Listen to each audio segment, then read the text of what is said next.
मालटेकड़ी overbridge का बिलाखैर इफ्तिताह अमल में आ गया है। मालटेकड़ी इलाके को नांदेड़ शहर से जोड़ने के लिए मालटेकड़ी रेलवे स्टेशन से करीब रेलवे ओवरब्रिज की तामीर अमल में आई थी।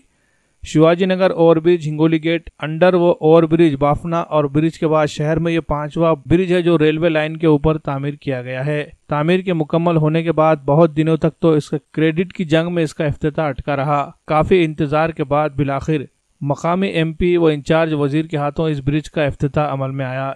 इस ब्रिज के सबब अब गाड़ियों को लेवल क्रॉसिंग पर तवील इंतजार से छुटकारा मिल गया। ताहम ब्रिज पर स्ट्रीट लाइट न होने से रात के वक्त गहरा अंधेरा छा जाता है। अंधेरे के सबब पैदल, राहगीर और साइकिल सवार यहाँ से गुजरने से डरते हैं। चोर उचक के भी अंधेरे का फायदा उठा सकते हैं। इलाके के अवाम और बाज़ समाजी कारकुनान की जानिब से इस पर जल्द अज जल्द स्ट्रीट लाइट नस्ब करने का इंतजामिया से मुतालबा किया जा रहा है। इस ब्रिज को यहाँ के अर्धापुर, तामसा, हिंगोली, कलमनुरी और आदि कई शहरों से और गांवों से ये ब्रिज को अटैच किया गया। पिछले कुछ सालों में ये ब्रिज का काम चल रहा था, लेकिन अब ब्रिज पूरी तरह मुकम्मल होने के बावजूद यहाँ पर रहदारी के लिए भी खुला कर दिया गया।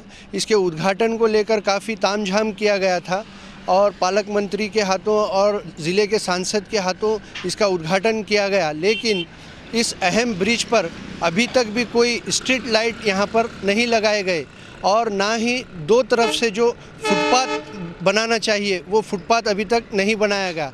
इस ब्रिज का महत्व ये है कि नांदेड़ जो है एक पावन नगरी है और यहाँ पर ऐतिहासिक गुरुद्वारा होने की वजह से देश विदेश से कई श्रद्धालु रोज़ यहाँ पर हज़ारों की तादाद में आते हैं और मालटेकड़ी परिसर में भी एक गुरुद्वारा यहाँ पर और एक दरगाह यहाँ पर मौजूद है। जो भी श्रद्धालु यहाँ पर गुरुद्वारे में आते हैं वो दरगाह के भी दर्शन करते हैं। उसी को लेकर यहाँ पर प्रशासन की ओर से यहाँ पर जल्द से जल्द इस नए ब्रिज पर स्ट्रीट लाइटें बनाना चाहिए और यहाँ पर दोनों साइड पर यहाँ पर फुटपाथ भी बनाना चाहिए, क्योंकि सिर्फ थोड़ी सी जगह पर यहाँ पर फुटपाथ बनाकर ये काम यहाँ पर अधूरा छोड़ दिया गया।